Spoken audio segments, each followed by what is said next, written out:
Hello, beautiful beings of love light. It's Eve here, and I wanted to bring in some timeless, eternal, cosmic messages here. And why do we use that language? We use it because I like to focus in on events. These are astrological, numerological gateways, if you will. And it's usually something significant. And that's what's exactly happening this week. It's a movement of energy going in a singular direction of sorts. And therefore, it's bringing something through to us that we now have access to whenever you decide to tap into that information and those messages. So this, as we go into the third week of December here of 2024, we just had today on December 15th, the last full moon of the year in the sign of Gemini.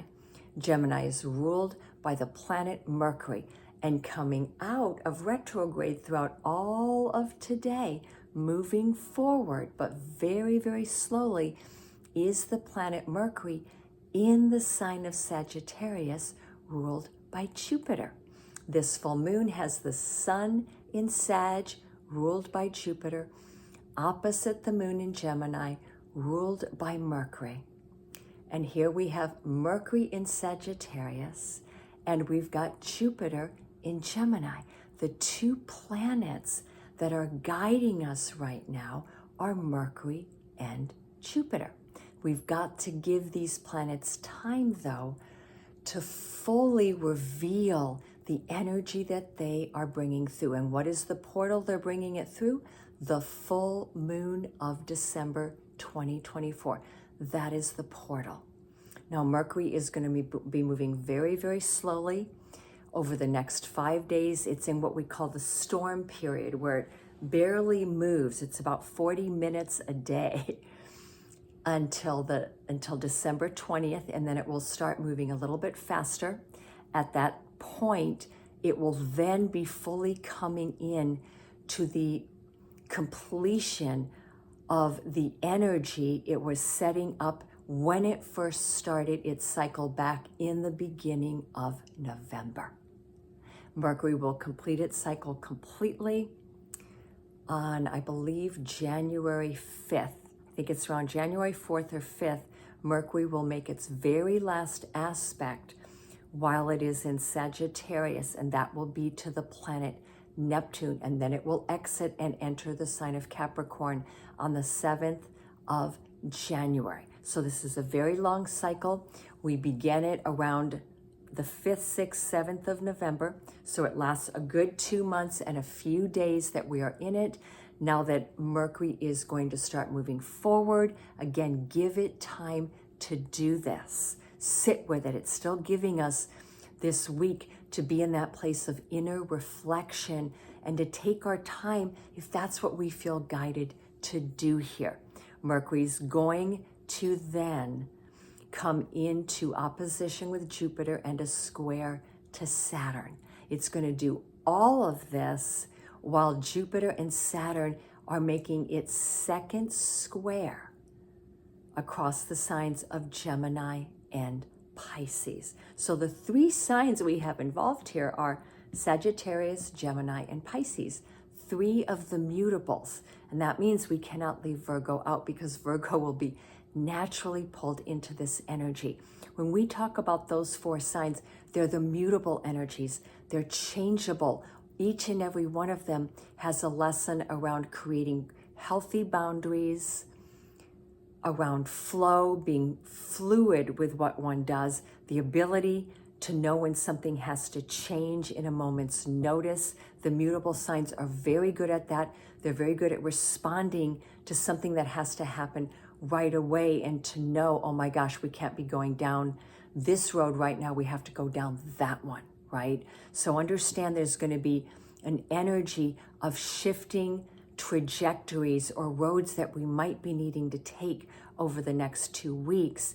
And when we usually look at the energy of the mutables, especially when the planets Jupiter and Mercury are involved, they very much bring in travel and commuting. So any form of transportation that you are taking in the next 3 weeks, be very aware of where you're going. Expect maybe certain delays. Give yourself extra time to get there. Be a planner and have a backup plan, because things could change at a moment's notice. I often find that with the mutables, it has a lot to do with the weather as well. So we could have a nice day and then suddenly within 24 hours, a very, very cold day, sudden rain, sudden sun. A lot of changeability is the word we still need to work with over the next 3 weeks. So that will be our focus here, changeability. And for you to meet up with that means you need to be in the flow, you need to be grounded, and you have to have very solid boundaries. So those are the tools that are going to help you get through all of this, right? Beautiful energy. So with Mercury coming forward in Sag, and then Jupiter also being in the sign of Mercury, something is being revealed to us. There is information that we were not able to access before that is going to come through before Mercury completes its cycle. However, you know, it's going to be meeting up with Jupiter, Saturn, and then Neptune. And Jupiter in Gemini might be pointing us in the direction of we don't have enough information. We need to do more research. We need to wait until we have greater clarity. Gemini is the sign of due diligence. Geminis love to go out and pick up all the information they need. They don't like making decisions when they don't have the information in front of them. They usually excel at communication. Communication is going to be at the forefront of everything we do in all areas of our life. And that's why I was bringing up all the traveling as well during this holiday season and beyond that. So no matter what, be in the place of flow, expect change, and recognize that you may need to be becoming more informed with certain things that are happening in your life. And just go out and do the research, talk to the right people, sit with it in your mind, but also sit with it in your intuition, because the Pisces energy is saying that's all well and good with Sag and Gemini, that you gather the information through the mental body. However, Pisces rules the intuitive body. And this journey is going to actually complete with Pisces energy. Therefore, no matter what information you get or you gather, you have got to then sit with it, really let it settle within your being to know what is the right direction or decision that you need to make or you need to take. Let it sit, follow your intuition. That will be your last guidance on this journey here. And for some of you, the information you need or the decision you need to make, even though Mercury's out of retrograde and even though it completes its cycle at the end of the first week of January, you may still need to wait until Jupiter comes out of retrograde on February 4th. So just see where you fit in all of this, right? This is a time of information gathering, information sharing, and also really diving deeper into our intuitive body. Because right now, the latest planet is Neptune. And Neptune is in Pisces. That is the God planet. It's saying, do not make a decision without going through your intuitive body, without feeling it through. You've got to feel it through and pull in your spiritual body, because these are going to be the strongest tools you have. All right, so that's all of the astrology here. And I wanted to look at which ones are we going to, oh yes, Goddess, we're going to pick a Goddess card here. Star Temple Oracle. What is the guidance from the stars, from the Pleiadian goddesses?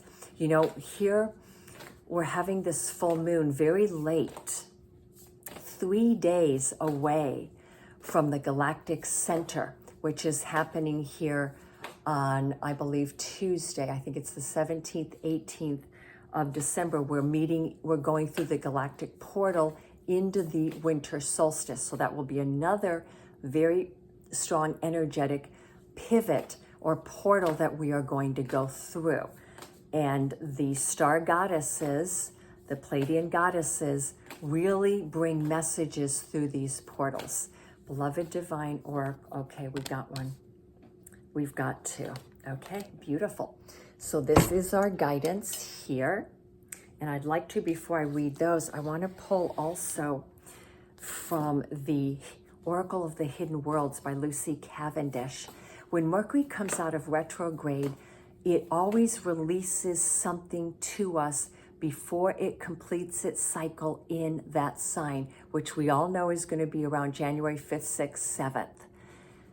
It's going to reveal something to us. Something is coming from the hidden worlds that we did not either know or we did not have access to. So calling on the energies of the hidden worlds, what is being revealed? Wow, we've got two cards as well. So let's go ahead and take a look at these. We've got two beautiful Pleiadian goddesses. We've got the goddess Maya, the ruby star. She rules our root chakra, so that's a ruby red. The root chakra is where we ground our energy in. And her message is flow. Oh, isn't that funny? What did I say about flow? I embody my authentic and my sensual essence, and I flow. That is a gorgeous, gorgeous energy there. So we are activating our root chakra right now, and we're doing that through the energies of flow, but also through our sensual energies. Sensuality is different than sexuality. We can feel sensual in every single fiber of our being, and that's what we are being asked to embody, as well as our personal authenticity. So Maya, with that root chakra energy, is very much bringing in the energy of Aries. She's bringing in the energy of fire, which is about embodying your authenticity. And the other goddess that came in is Merapi. And she's number 39, which is a 12, and we're in the 12th month. The medicine woman. Merapi is the 7th chakra. So we have the root and we have the 7th. I believe it's the 7th. It could be the 6th. She brings in and works with the diamond light. She is the medicine woman. The energy is heal. I nurture and nourish my mind, my body, and my soul. So we are healing our entire physical chakra center, because the root chakra to the crown chakra, these chakras are within and around our physical body. We have chakras beneath our feet that go into the earth. We have many, many chakras above our head, but they are outside of our denser physical body here. And therefore we are running energy like the Kundalini from the root to the crown and back down again. And we've got the energy of the ruby here, and we've got the energy of the diamond. So let me read what Maya would like to bring in for us here. What is the focus that Maya is bringing in? The red portal is the stargate to realizing and grounding your very deepest desires. That's why that is so beautiful. She is in complete alignment with her deepest core desires, which are also connected in to her highest chakra in her body, her crown. So your truest desires are in alignment with your very being and your very essence. This collaborative partnership embodies your sacred authenticity and your sensuality. Maya encourages you to feel deeply into your senses to establish your own sensual flow, your own inner power and strength to thrive, not just to survive. So she's asking you to really access that root chakra energy and feel the sensuality moving through your body, because sensuality itself is a form of positive energy, and it's a form of fluidity or flow.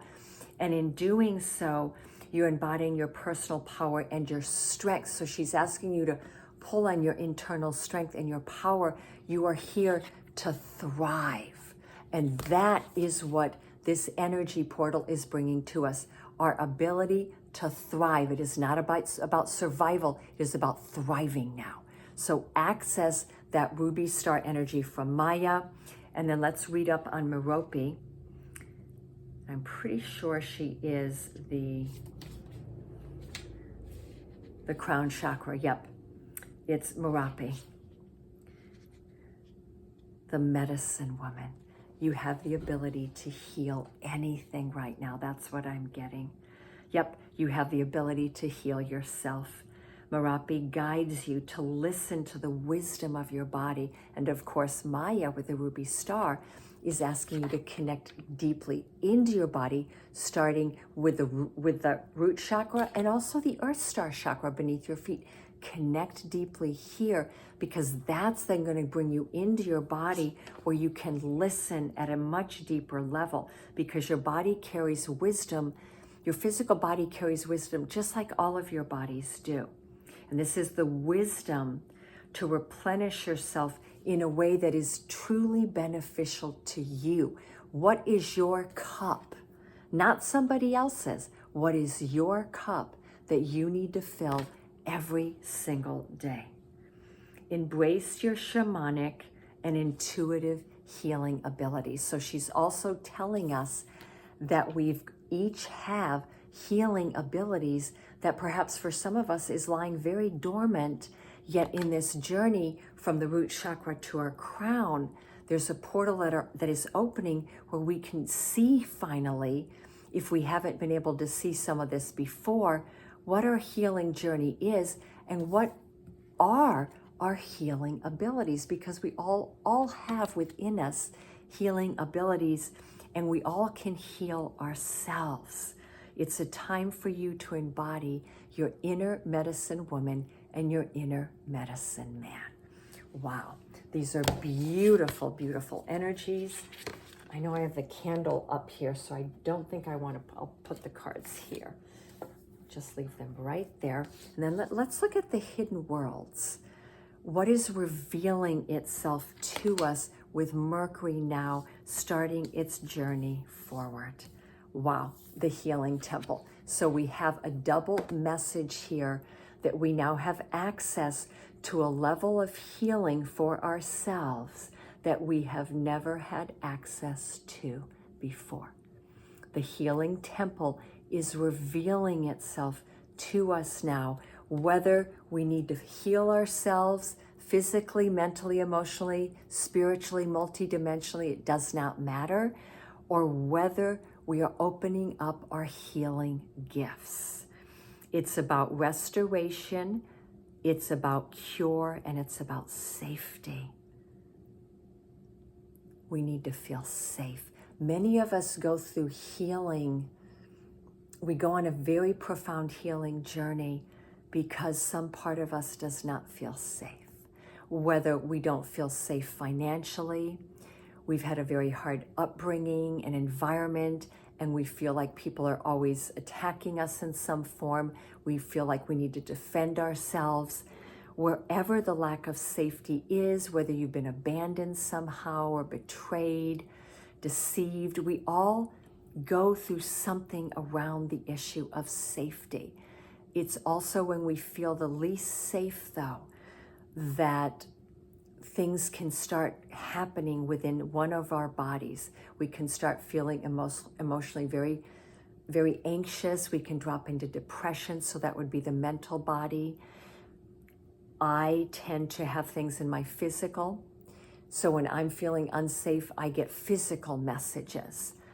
And I'm going through a very profound healing myself, and I have been in the last few years. And when I tap into it through my inner child, it's interesting how I always get the message around not feeling safe, not feeling spiritually or physically safe within the human collective. And I think that's a message for so many light workers right now, that we each have to face and just work through it and understand that that is part of your healing journey.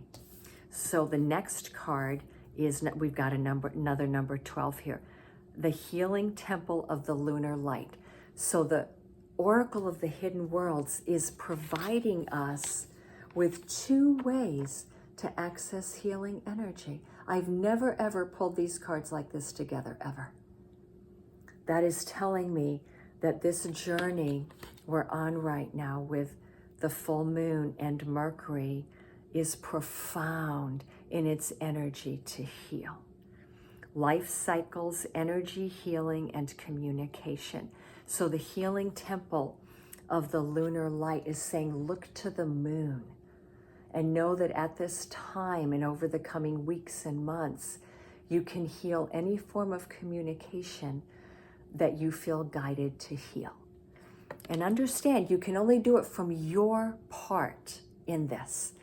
If there's other people involved and they don't want to participate in that healing, that's okay. As long as you show up for it, a healing will indeed occur. So let me read from this. And the other one is the healing temple. It's interesting because honestly, they lead to each other. Look at that. So through the healing temple card, which is number 1, through taking really good, beautiful self-care, through working with issues of safety or personal security, whatever level they may be on, and for some of us, it's simply the mundane level, and through moving through restoration, restoring your body, restoring your life force, restoring whatever needs to be restored in your life to the degree within which you can now start to thrive more. That is the key. And when you're on that journey here and you're doing these tasks, you will then have access to that temple in the mountains, because the first card points to the temple, right? And the second card, you're arriving at the temple. So right here, we are being shown that we are on a journey, and this is a profound healing journey. And the healing temple is our guidance here. So I want to just lean in and see if there's any extra messages here that want to come in for us. So this is your illumination with the healing temple. I now accept the powerful healing that is being offered. That is your affirmation.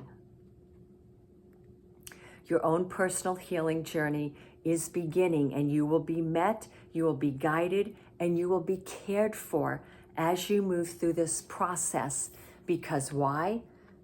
You're accepting the fact that you are on a healing journey. The moment we accept that we are on that journey, all the guidance we need, all the care from people around us, whether they're close friends or whether they're in the medical or homeopathic healing community, and whether they're in the spiritual realm, our guides, our angels, the divine itself, they are going to take care of us and guide us. There's a place of great safety and calm for you to return to, where the vibration is loving and pure, focused and high, and you will respond to the care, the energy, and the complete immersion into this healing environment. But first, you must enter. The guardian of the temple has opened their arms in welcome to you. The choice is yours. Wow, I'm getting chills all over my body. So this first card is telling you the doorway to the temple of healing is open. Will you walk through? And if you do, you will access the healing temple from 1 to 12, right? From the root chakra to the 7th, which is the crown, but we could also say we could go to the 12th chakra here as well. The original 12 strands of DNA, that's what I'm getting. Wow. Is that really number 12? No, that's number 19. Wow. My glasses must not be really good. It's number 19, which is a 10, which is a 1. So we've got a double 1 here. New beginnings. I love this. Wow. So the affirmation here is, I will gladly enter the healing temple of the lunar light, for there I will find what I have been seeking for so long. So the temple of the lunar light is the temple of the divine sacred goddess. It contains the moon. The lunar light and the earth light is the sacred feminine. The sun, or Helios, is the sacred masculine. And they all operate together, don't they? So as you begin to honor that you are on this beautiful wheel of healing, there will be a healing. There will be a deep inner energy change within you. The very cells within you, the DNA inside each cell, what did I say? The 12 strands of DNA will respond to this healing light of the moon. So the moon is your guidance here, and you're going to take yourself out from beneath the moon at the stage which is calling you, and you will begin to find a serenity and a solace that the daylight simply cannot give you. So whatever, you know what I'm getting here, it doesn't matter. You follow your own calling to the moon. Follow your own calling, whether it's a new moon, a quarter moon, a full moon, a void moon. It doesn't matter. The moon is going to come out and it's going to call you, and go out and sit under the moonlight and open up this channel to the healing temple of the lunar light. And whatever healing and guidance you need, you will receive. Wow.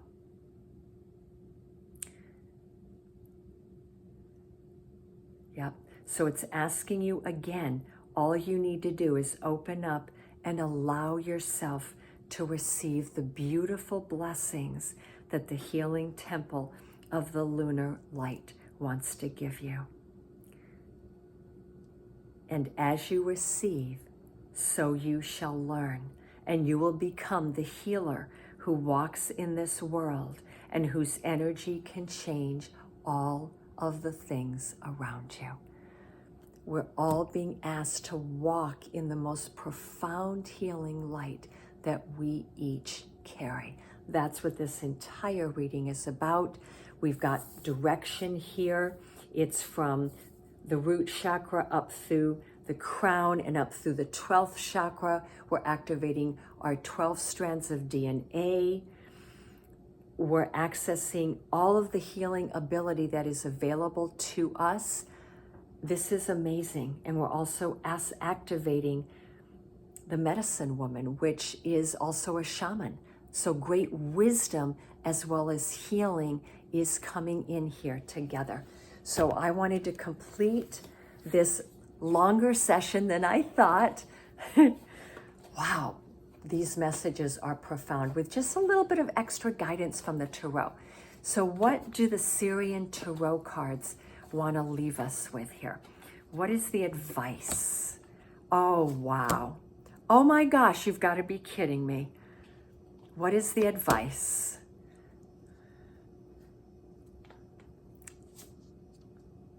Okay, I love it. We've got 4 cards. We might, nope, it's 4. Okay, beautiful.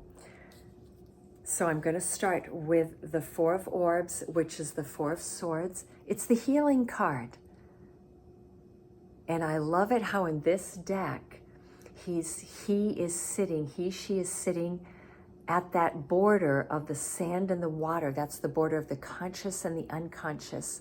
And those orbs are rising across the sky. They are representing moons. So in this card, the healing again is coming from the moonlight. And you're accessing it while you sit in a place of stillness. Allow the healing to come in. Be open and receptive for it, and give yourself as much time as you need to recover here. And your recovery is assured. And I love, oh my God, that card is so beautiful. And then we have the 7 of Chalices and the 10. So we are going from the 7, which I love it in this deck. Each one of those 7 cups has been a leveling up for you. That's what it represents from the Sirian Tarot deck. You've been leveling up this beautiful stairway into the higher dimensions, the stairway into heaven, if you will. And each one of those cups has brought you a lesson, has brought you something very, very important. And these 7 of cups is now taking you into the 10 of cups.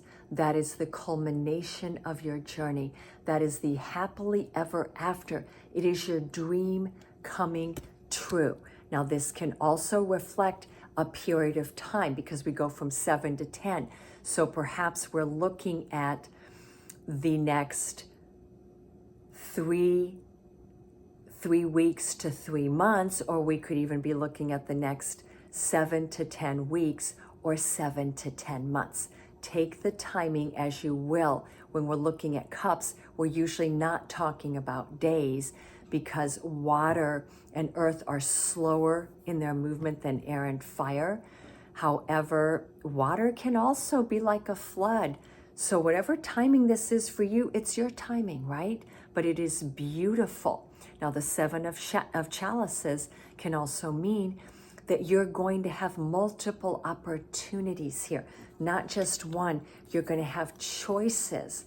And the 7 of cups these are choices of the heart. And you want to choose the one that fits your happily ever after, that's going to bring you what you truly want and desire. And the very last card here is the Seeker of Crystals. And that is the Page of Pentacles. Is it crystals? Yes, crystals in this deck are pentacles. I love it. So a beautiful beginning for you in the realm of your finances, the realm of your career.